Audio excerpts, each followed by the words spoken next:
Today concluded day 6 of Tim Norman of Sweetie Pie's trial.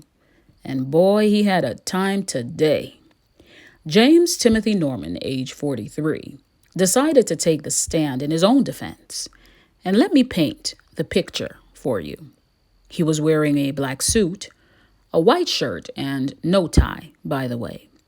And here's what he said. The first question he was asked was how much money he made from being on the Sweetie Pie show. He replied by saying $10,000 every month. Plus, he became owner of one of the Sweetie Pie's location, and that would make him $50,000 weekly, plus approximately $5,000 weekly for merchandise. Not only that, he had 2 ATM machines that earned him at least $1,500 weekly. He was then asked if he had anything to do with Andre Montgomery's demise. He replied, "No, sir." Tim went on to say that his brother Andre Sr. died when Andre was a baby, and that Andre from time to time would visit for the summer to include when he was in high school. Tim's lawyer then asked him, "What was your role in Andre's life?" His response was that Andre was his brother's son, so he wanted to step in and become a father figure for him. He said he tried his best to show him right from wrong and be a friend at the same time.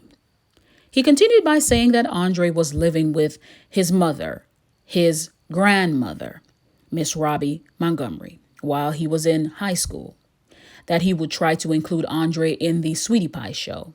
Then after he graduated, Andre went back to Texas, and he was then asked to return to St. Louis.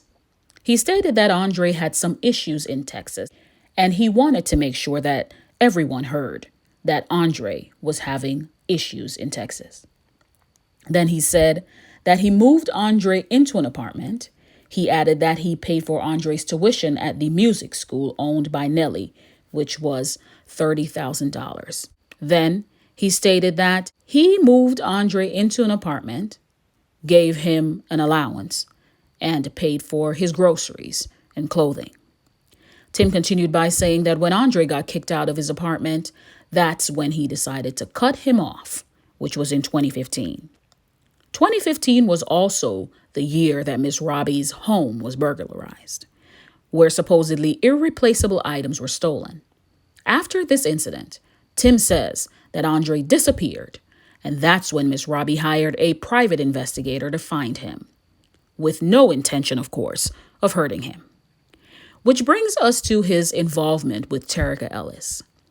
Tim admitted that he was in fact in town the night that Andre was eliminated, as opposed to the text message he had between him and an attorney where he stated that he was not. But his reason for being there was to empty the safes from the Sweetie Pie's location, and that was it. He added that it was routine for him to send money to Terica because he was paying her for her services since 2009, and he was her client. He stated that he did so due to the discretion of her occupation because, and I quote, "We had a family show, so I couldn't be out at the strip club popping bottles and that sort of thing." He said that the night they met, he paid her $1,000 for her services and gave her an additional $2,000 for this boutique she wanted to open in Memphis. He also said he didn't pay her the reported $10,000 in a duffel bag, as Terica has testified to. He added that on the day of Andre's killing, he and Terica did have biblical relations at the Chase Park Plaza Hotel, and after, they had pillow talk where he casually mentioned that he was looking for Andre.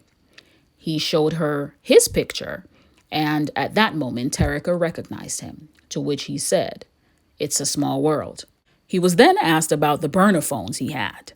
He stated that it wasn't unusual for him to have 4 or 5 phones on him, and that he used those phones for, quote, those conversations that he didn't want to hear on TV, because they had to have their phones on speaker at all times, being a cast member of the show. Corroborating his testimony was the executive producer of the show, a Melody Covert, who testified saying that cast members were required to wear wireless mics while they were taping, and that they had to have the phones on speaker at all times.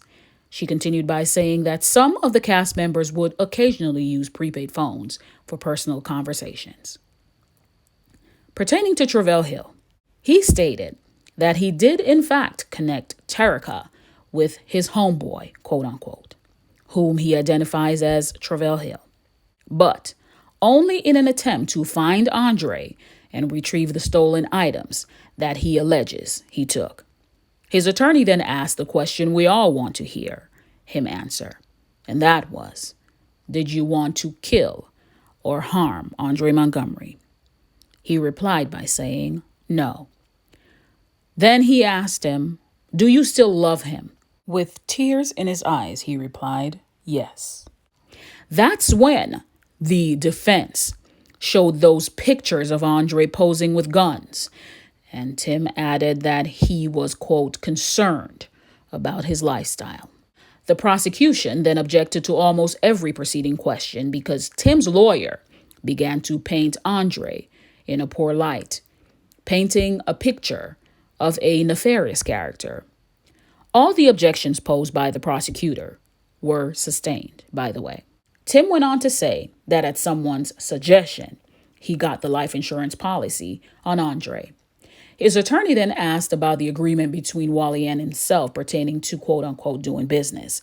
And he replied by saying that he told Wally that he would do the application as a favor. Then he added on October 7th of 2014 that himself, Andre, and Wally met to complete the application. Tim also said that he himself did not fill out the application. He alleges that Wally and an associate completed the application and kept him in the dark. He added that he never told Terica or Travell that he wanted Andre dead. And the piece de resistance is that he says he had no clue that Travell was the shooter until July, when Travell himself admitted guilt.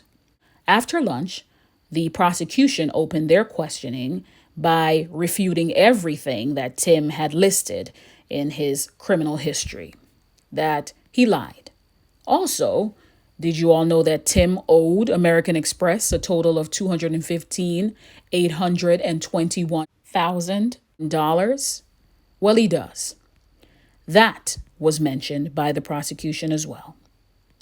Finally, the prosecution brought back full circle the conversation about the burner phones, and the question that was asked of Tim was, if Terica wasn't a part of a cast, why did you give her a prepaid phone?